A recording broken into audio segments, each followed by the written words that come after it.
Hey, good morning everyone. We're back again, Saturday morning here.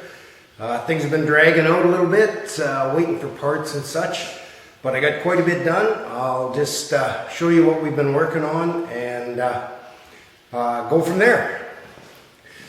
So we got, I got the headers all mounted up. What I've done for protecting them, there's no paints on the market, those high temperature header paints. They just don't work. What I found on my Essex build, I built my own headers from plain steel as well. And there's a product called Ultra Luster Metal Polish and Oxidization Remover.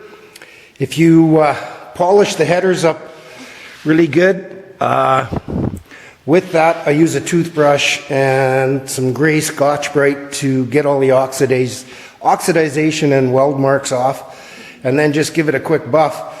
When you fire it up, the heat turns the polish kind of a gunmetal gray, kind of a flat finish, and it looks really good. I found I had to do it about once a year. Worked really well. That's just a little tip if you want to do the same thing. The axle bearings came in, so I have the back all put together. She's a roller again. Cleaned up the calipers, all of the mounts, got them all set up pretty good, so everything should be good there. New seals and such, filled with oil and posi additive. Bit of a go around for radiator hoses. She's kind of tight, 1.5 inches on top, 1.75 inches on the bottom. I got to put some clamps on them. The other thing I've got done is built the transmission cooler lines. See if I can get a light up here. Just use some 5/16 steel line, got them bent up, double flared on the ends. The other thing I did was I got the lower section of the steering installed with the set screws. What I do there, each U-joint has two set screws, a short one and a long one. The one that goes in on the flat side of the shaft, I drill a hole so that the set screw recesses into it and acts as a safety. Then both set screws, I Loctite them in with the nut. So what's going to happen today, I've been working on a small instrument cluster for oil pressure, water temperature, and a tachometer. I'm hoping to get it up and running later and possibly break the cam in. The one thing that might cause me an issue is the old thermoquad is a spread bore and the intake manifold is square bore. I do have an adapter that I modified off of my Essex, but it's really close and I may end up with an exhaust leak. It may not, or not an exhaust leak, an intake leak, so it may not work for me. One other thing I wanted to show you is the end caps for my headers. The one on the passenger side is plain, and as all Dodges and Chryslers from the 60s and 70s, on the passenger side fender they always had the Pentagon emblem. So I built one and it's going on the passenger side header end plate. So once I get things set up here, finish buttoning up a few things, the rad hose clamps, gotta put a diverter hose on the heater hose, see if I can make this carburetor fit. I'll be back and we'll get an oil prime going, and then we'll fire this thing up together. So we'll see you in a bit. Okay guys, we're back. I got all the preliminary stuff's done here. I still got to add some water to the cooling system. But right now we're going to spin it over with no ignition and just see what we get here for oil pressure. I'll just get you turned here, facing the gauges. Just give me a sec here. Oop, something's falling down. Just gonna pop these spark plugs out. I've got them all loose. And then we'll see what happens. Should be interesting. Just be a second here, I got one left. Hopefully we got no leaks. Okay, here we go. See what's happening. Nothing, we're dead. Okay.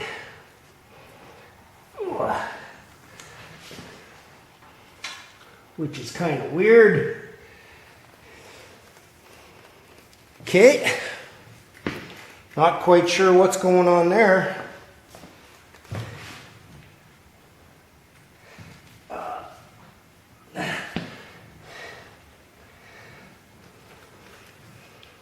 We got no...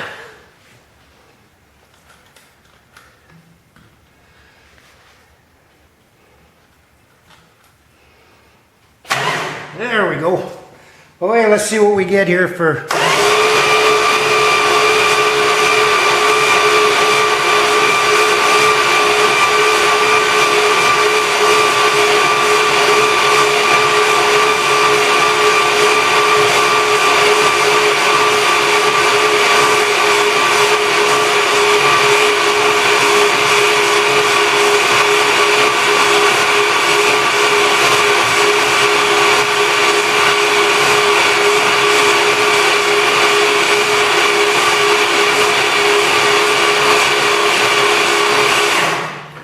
Not liking the looks of that at all.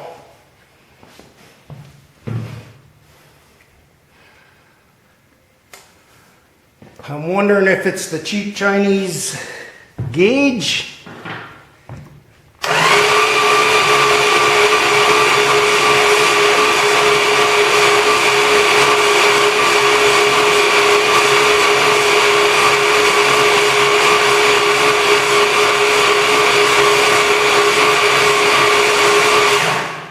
Hasn't even moved off the stop.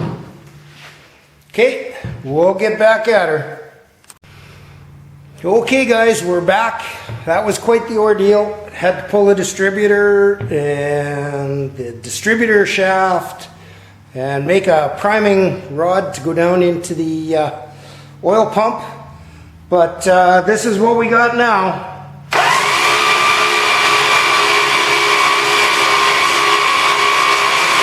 Got about 45 pounds of oil pressure at cranking speed, so I'm happy with that.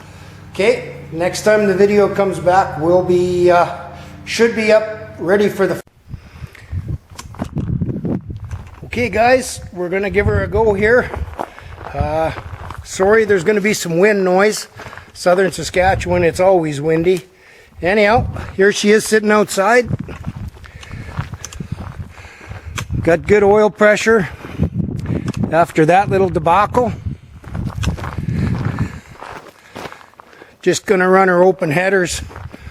Who cares?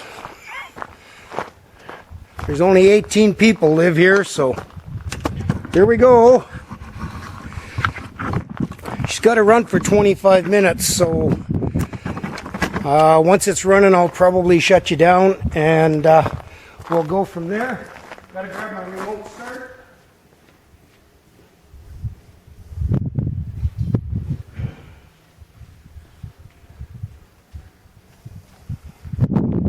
Still gotta get some gas up to the carburetor from the fuel pump.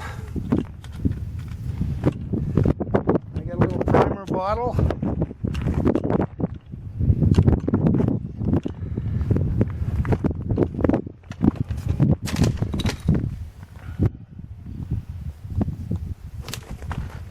See what we go in. Hit the ignition.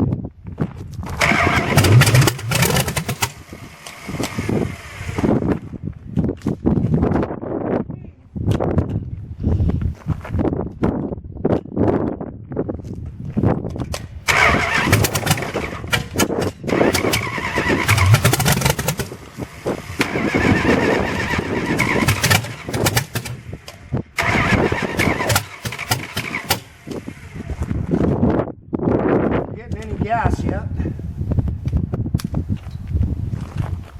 We got fire.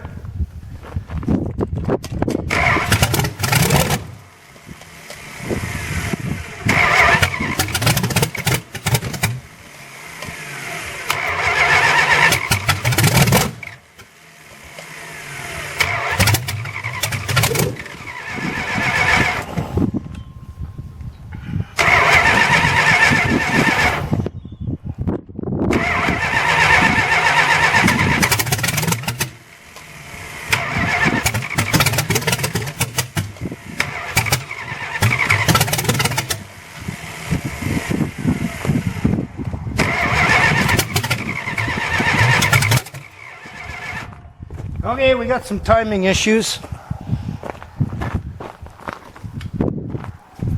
I'm out one tooth on the distributor, so we will come back in a minute. Okay guys, I screwed up. I wasn't one tooth out. I was just trying to advance it too far. So we'll give her a try again.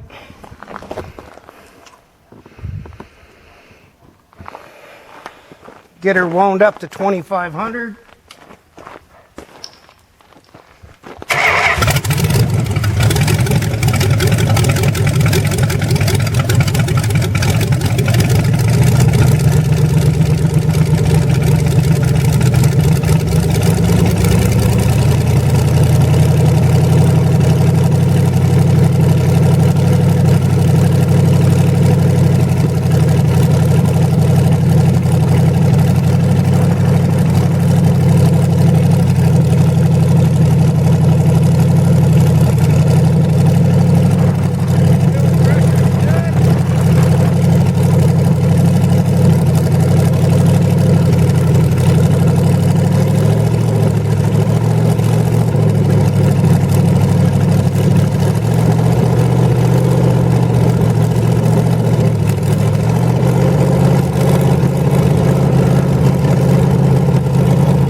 Hey guys, well, she's not broke in yet. I tried real hard, but I had an airlock and she started getting up on temp, so I shut her down. Then when I went to fire it back up again, I got no gas. It kind of died on me, and I think my fuel pump crapped out. So I guess we don't get the cam broke in today. It only had about 10 minutes of running, so we'll call her good from there and try her again next week once I get a fuel pump. Thanks for tuning in. Make sure you hit the subscribe button and come on back to watch the crazy antics here at Redneck Coachworks.